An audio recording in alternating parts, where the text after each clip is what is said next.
I'm going to show you how to raise a matrix to the power of a matrix.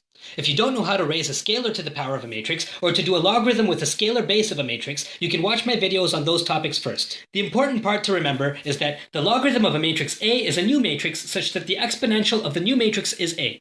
We can raise the left and right sides to the power b and obtain this expression here, but in matrix multiplication, m times b is not necessarily the same as b times m. So in 1992, Baradas and Cohen wrote this expression as the left matrix power. But a left superscript like this is often called tetration, such that a with the superscript of b on the left is a to the a to the a repeatedly until a appears b times. And this is not what we mean by a to the left power b in this case. If a is normal and non-singular, b is normal, and a commutes with b, then a to the right power b is the same as a to the left power b. So let's now do this calculation using this formula. We can do this in Octave or MATLAB in 2 lines, and we get exactly what qn cubed 3 got by hand after about 20 minutes of this YouTube video. Next, we'll do some applications, but I want to first go through what I just did a bit slower and in more detail.